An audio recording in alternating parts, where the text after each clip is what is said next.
नबियों द्वारा बताए गए परमेश्वर के वचनों और देहधारी परमेश्वर द्वारा व्यक्त वचनों के बीच अंतर। अनुग्रह के युग में यीशु ने भी कई वचन बोले और बहुत कार्य किया। वह यशायाह से कैसे अलग था? वह दानियेल से कैसे अलग था? क्या वह कोई नबी था? ऐसा क्यों कहा जाता है कि वह मसीह है? उनके मध्य क्या भिन्नताएं हैं? वे सभी मनुष्य थे जिन्होंने वचन बोले थे और उनके वचन मनुष्य को लगभग एक से प्रतीत होते थे। उन सभी ने वचन बोले और कार्य किए। पुराने विधान के नबियों ने भविष्यवाणियां की और उसी तरह से यीशु भी वैसा ही कर सकता था। ऐसा क्यों है? यहाँ भेद कार्य की प्रकृति के आधार पर है। इस मामले को समझने के लिए तुम्हें देह की प्रकृति पर विचार नहीं करना चाहिए, नहीं तुम्हें उनके वचनों की गहराई या सतीपन पर विचार करना चाहिए। तुम्हें हमेशा सबसे पहले उनके कार्य और उसके द्वारा मनुष्य में प्राप्त किए जाने वाले परिणामों पर विचार करना चाहिए। उस समय नबियों द्वारा की गई भविष्यवाणियों ने मनुष्य के जीवन की आपूर्ति नहीं की। यशायाह और दानियेल जैसे लोगों द्वारा प्राप्त की गई प्रेरणाएं मात्र भविष्यवाणियां थी, जीवन का मार्ग नहीं। यदि यहोवा की ओर से प्रत्यक्ष प्रकाशन नहीं होता तो कोई भी इस कार्य को नहीं कर सकता था, जो नश्वर लोगों के लिए संभव नहीं है। यीशु ने भी कई वचन बोले, परंतु वे वचन जीवन का मार्ग थे, जिनमें से मनुष्य अभ्यास का मार्ग प्राप्त कर सकता था। दूसरे शब्दों में, एक तो वह मनुष्य के जीवन की आपूर्ति कर सकता था, क्योंकि यीशु जीवन है। दूसरे, वह मनुष्यों के विचलनों को उलट सकता था। तीसरे, युग को आगे बढ़ाने के लिए उसका कार्य यहोवा के कार्य का अनुवर्ती हो सकता था। चौथे, वह मनुष्य के भीतर की आवश्यकताएं जान सकता था और समझ सकता था कि मनुष्य में किस चीज का अभाव है। पांचवें, वह नए युग का सूत्रपात कर सकता था और पुराने युग का समापन कर सकता था। यही कारण है कि उसे परमेश्वर और मसीह कहा जाता है। वह न केवल यशायाह से भिन्न है, अपितु अन्य सभी नबियों से भी भिन्न है। नबियों के कार्य के लिए तुलना के रूप में यशायाह को लें। पहले तो वह मनुष्य के जीवन की आपूर्ति नहीं कर सकता था। दूसरे, वह नए युग का सूत्रपात नहीं कर सकता था। वह यहोवा की अगुवाई के अधीन कार्य कर रहा था, न कि नए युग का सूत्रपात करने के लिए। तीसरे, उसके द्वारा बोले गए शब्द उससे परे थे। वह सीधे परमेश्वर के आत्मा से प्रकाशन प्राप्त कर रहा था और दूसरे लोग उन्हें सुनकर भी नहीं समझे होंगे। ये कुछ चीजें अकेले ही यह सिद्ध करने के लिए पर्याप्त हैं कि उसके वचन भविष्यवाणियों से अधिक और यहोवा के बदले किए गए कार्य के एक पहलू से ज्यादा कुछ नहीं थे। वह पूरी तरह से यहोवा का प्रतिनिधित्व नहीं कर सकता था। वह यहोवा का सेवक था, यहोवा के काम में एक उपकरण। वह केवल व्यवस्था के युग के भीतर और यहोवा के कार्य क्षेत्र के भीतर ही कार्य कर रहा था। उसने व्यवस्था के युग से आगे कार्य नहीं किया। इसके विपरीत यीशु का कार्य भिन्न था।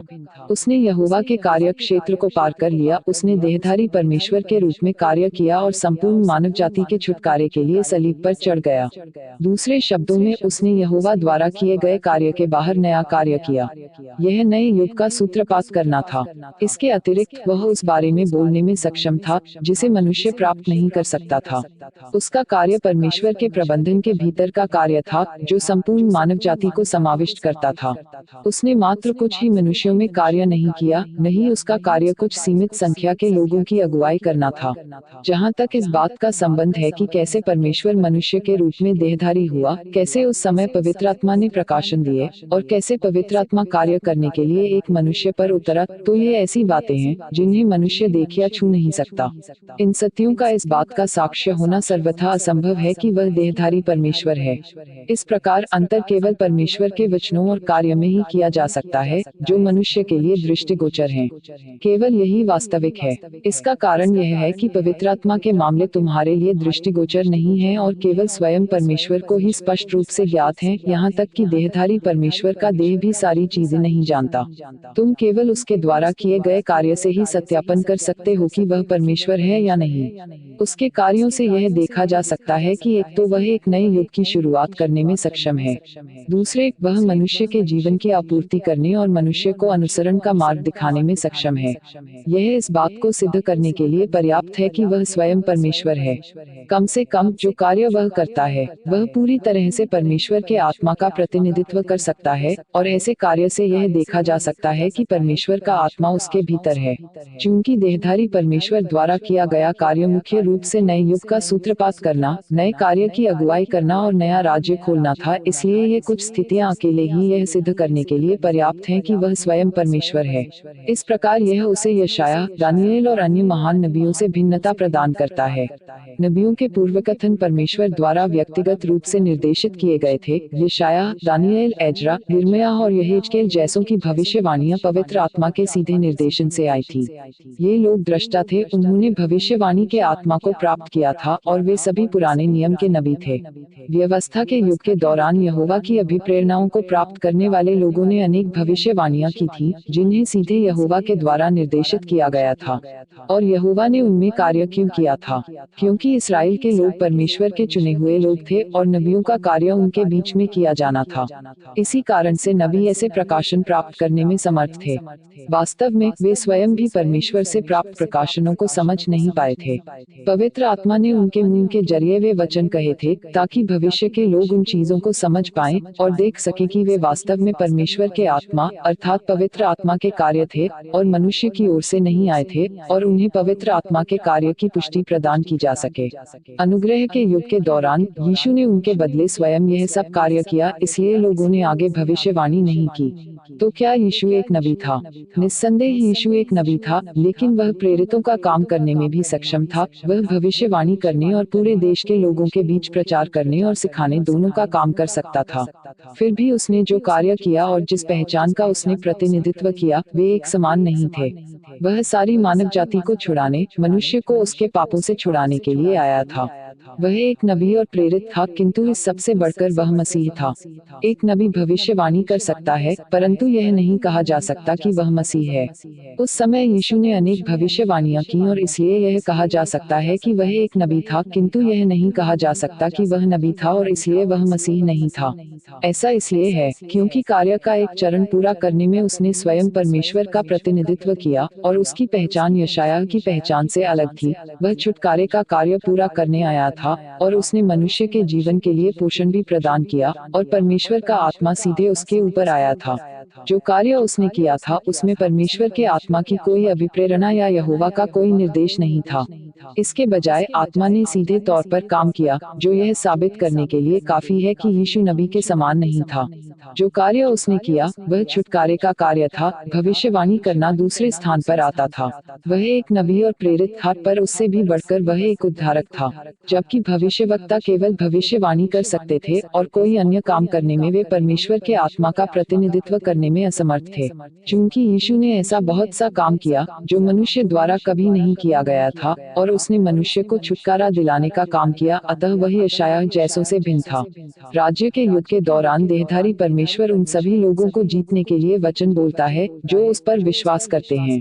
यह वचन का देह में प्रकट होना है। परमेश्वर अंत के दिनों में इस कार्य को करने के लिए आया है, अर्थात वह वचन के देह में प्रकट होने के वास्तविक अर्थ को संपन्न करने के लिए आया है। वह केवल वचन बोलता है और तथ्यों का आगमन शायद ही कभी होता है। वचन के देह में प्रकट होने का यही मूल सार है, और जब देहधारी परमेश्वर अपने वचन बोलता है तो यही वचन का देह में प्रकट होना और वचन का देह में आना है। आदि में वचन था और वचन परमेश्वर के साथ था और वचन परमेश्वर था और वचन देह बन गया। यह वचन के देह में प्रकट होने का कार्य वह कार्य है जिसे परमेश्वर अंत के दिनों में संपन्न करेगा, और यह उसकी संपूर्ण प्रबंधन योजना का अंतिम अध्याय है। और इसलिए परमेश्वर को पृथ्वी पर आना है और अपने वचनों को देह में प्रकट करना है। वह जो आज किया जाता है, वह जिसे भविष्य में किया जाएगा, वह जिसे परमेश्वर द्वारा संपन्न किया जाएगा, मनुष्य का अंतिम गंतव्य, वे जिन्हें बचाया जाएगा, वे जिन्हें नष्ट किया जाएगा, आदि आदि, यह समस्त कार्य जिसे अंत में हासिल किया जाना चाहिए, सब स्पष्ट रूप से कहा गया है, और यह सब वचन के देह में प्रकट होने के वास्तविक अर्थ को संपन्न करने के लिए है। प्रशासनिक आदेश और संविधान जिन्हें पहले जारी किया गया था, वे जिन्हें नष्ट किया जाएगा, वे जो विश्राम में प्रवेश करेंगे, ये सभी वचन पूरे होने चाहिए। यही वह कार्य है जिसे देहधारी परमेश्वर द्वारा अंत के दिनों में मुख्य रूप से संपन्न किया जाता है। वह लोगों को समझाता है कि परमेश्वर द्वारा पूर्व नियत लोग कहाँ के हैं और जो परमेश्वर द्वारा पूर्व नियत नहीं है वे कहाँ के हैं। उसके लोगों और पुत्रों का वर्गीकरण कैसे किया जाएगा, इसराइल का क्या होगा, मिस्र का क्या होगा, भविष्य में इन वचनों में से प्रत्येक वचन संपन्न होगा। परमेश्वर परमेश्वर के कार्य की गति तेज हो रही है। परमेश्वर मनुष्यों पर यह प्रकट करने के लिए वचनों को साधन के रूप में उपयोग करता है कि हर युग में क्या किया जाना है, अंत के दिनों में देहधारी परमेश्वर द्वारा क्या किया जाना है, और उसकी सेवकाई जो की जानी है, और ये सब वचन के देह में प्रकट होने के वास्तविक अर्थ को संपन्न करने के उद्देश्य से हैं। अंत के दिनों का कार्य यहोवा और यीशु के कार्य को और उन सभी रहस्यों को प्रकट करता है जिन्हें मनुष्य द्वारा समझा नहीं गया था, ताकि मानव जाति की मंजिल और अंत प्रकट किया जा सके और मानव जाति के बीच उद्धार का समस्त कार्य समाप्त हो सके। अंत के दिनों में कार्य का यह चरण सभी चीजों को समाप्ति की ओर ले आता है। मनुष्य द्वारा समझे न गए सभी रहस्यों को प्रकट किया जाना आवश्यक है, ताकि मनुष्य उन्हें उनकी गहराई तक जान सके और उनके हृदयों में उनकी एक पूरी तरह से स्पष्ट समझ उत्पन्न हो सके। केवल तभी मानव जाति को प्रकार के अनुसार वर्गीकृत किया जा सकता है। केवल 6000 वर्षीय प्रबंधन योजना पूर्ण होने के बाद ही मनुष्य परमेश्वर का स्वभाव उसकी संपूर्णता में समझ पाएगा, क्योंकि तब उसकी प्रबंधन योजना समाप्ति पर आ गई होगी। अब जबकि तुम लोगों ने अंतिम युग में परमेश्वर के कार्य का अनुभव कर लिया है, तो परमेश्वर का स्वभाव क्या है? क्या तुम यह कहने का साहस कर सकते हो कि परमेश्वर वह परमेश्वर है जो केवल वचन बोलता है और कुछ नहीं करता? तुम ऐसा निष्कर्ष प्रस्तुत करने का साहस नहीं करोगे। कुछ लोग कहेंगे कि परमेश्वर वह परमेश्वर है जो रहस्य खोलता है, कि परमेश्वर मेमना है और वह है जो 7 मोहरों को तोड़ता है, किंतु कोई भी यह निष्कर्ष प्रस्तुत करने का साहस नहीं करता। अन्य लोग कह सकते हैं कि परमेश्वर देहधारी है, किंतु यह भी सही नहीं होगा। कुछ अन्य लोग कह सकते हैं कि देहधारी परमेश्वर केवल वचन बोलता है और चिन्ह और चमत्कार नहीं दिखाता, लेकिन इस तरह से कहने का साहस तो तुम बिल्कुल नहीं करोगे, क्योंकि यीशु देह बना था और उसने चिन्ह और चमत्कार दिखाए थे, इसलिए तुम परमेश्वर को इतने हल्के ढंग से परिभाषित करने का साहस नहीं करोगे। 6000 वर्षीय प्रबंधन योजना के दौरान किया गया समस्त कार्य अब समाप्ति पर आ गया है। यह समस्त कार्य मनुष्यों पर प्रकट किए जाने और मनुष्यों के बीच संपन्न किए जाने के बाद ही मानव जाति परमेश्वर के संपूर्ण स्वभाव और स्वरूप को जानेगी। जब इस चरण का कार्य पूरी तरह से संपन्न कर लिया जाएगा, तो मनुष्य द्वारा नहीं समझे गए सभी रहस्यों को प्रकट कर दिया गया होगा, पहले नहीं समझे गए सभी सत्यों को स्पष्ट कर दिया गया होगा, और मानव जाति को उसके भविष्य के मार्ग और मंजिल के बारे में बता दिया गया होगा। यह संपूर्ण कार्य वर्तमान चरण में किया जाना है। यह वर्तमान चरण ताड़ना, न्याय, वचनों के प्रहार और साथ ही अनुशासन तथा वचनों के प्रकाशन के माध्यम से मनुष्य के भीतर की अधार्मिकता उजागर करने के लिए है, ताकि बाद में मानव जाति को बचाया जा सके। यह कार्य छुटकारे के कार्य से कहीं अधिक गहरा है। अनुग्रह के युग में मनुष्य के आनंद के लिए अनुग्रह पर्याप्त था। अब चूंकि वह पहले ही इस अनुग्रह का अनुभव कर चुका है, इसलिए उसे अब और उसका आनंद नहीं उठाना है। इस कार्य का समय अब चला गया है और यह अब और नहीं किया जाना है। अब मनुष्य को वचन के न्याय के माध्यम से बचाया जाना है। मनुष्य का न्याय, उसकी ताड़ना और उसका शुद्धिकरण होने के पश्चात इनके परिणाम स्वरूप उसका स्वभाव बदल जाता है। क्या यह सब मेरे द्वारा बोले गए वचनों के कारण नहीं है? कार्य के इस अंतिम चरण में परिणाम वचन के माध्यम से प्राप्त किए जाते हैं। वचन के माध्यम से मनुष्य अनेक रहस्यों और पिछली पीढ़ियों के दौरान किए गए परमेश्वर के कार्य को समझ जाता है। वचन के माध्यम से मनुष्य को पवित्र आत्मा द्वारा प्रबुद्ध किया जाता है। वचन के माध्यम से मनुष्य पिछली पीढ़ियों के द्वारा कभी न सुलझाए गए रहस्यों को और साथ ही अतीत के समयों के नबियों और प्रेरितों के कार्य को और उनके कार्य करने के सिद्धांतों को समझ जाता है। वचन के माध्यम से मनुष्य स्वयं परमेश्वर के स्वभाव को और साथ ही मनुष्य की विद्रोहशीलता और विरोध को भी समझ जाता है और वह अपने सार को जान जाता है। कार्य के इन चरणों और बोले गए सभी वचनों के माध्यम से मनुष्य पवित्र आत्मा के कार्य को, देहधारी परमेश्वर द्वारा किए जाने वाले कार्य को और इससे भी बढ़कर उसके संपूर्ण स्वभाव को जान जाता है। 6000 वर्षों से अधिक की परमेश्वर की प्रबंधन योजना का तुम्हारा ज्ञान भी वचन के माध्यम से ही प्राप्त किया गया था। क्या तुम्हारी पुरानी धारणाओं का ज्ञान और उन्हें अलग रखने में तुम्हारी सफलता भी वचन के माध्यम से प्राप्त नहीं की गई? पिछले चरण में यीशु ने चिन्ह और चमत्कार दिखाए थे, किंतु इस चरण में कोई चिन्ह और चमत्कार नहीं है।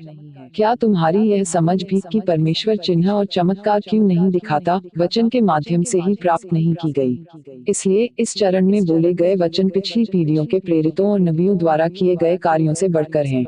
यहाँ तक कि नबियों द्वारा की गई भविष्यवाणियां भी ऐसे परिणाम प्राप्त नहीं कर सकती थी। नबियों ने केवल भविष्यवाणियां की थी। उन्होंने यह कहा था कि भविष्य में क्या होगा, किंतु उस कार्य के बारे में नहीं कहा था जिसे परमेश्वर उस समय करना चाहता था। नहीं, उन्होंने मनुष्यों के जीवन में उनका मार्गदर्शन करने के लिए या उन्हें सत्य प्रदान करने के लिए या उन पर रहस्य प्रकट करने के लिए बोला था और उन्हें जीवन प्रदान करने के लिए तो बिल्कुल भी नहीं बोला था। इस चरण में बोले गए वचनों में भविष्यवाणी और सत्य है, किंतु वे मुख्य रूप से मनुष्य को जीवन प्रदान करने का काम करते हैं। वर्तमान समय में वचन नबियों की भविष्यवाणियों से भिन्न है। कार्य का यह चरण मनुष्य के जीवन के लिए है, मनुष्य के जीवन स्वभाव को परिवर्तित करने के लिए है, न कि भविष्यवाणियां करने के लिए।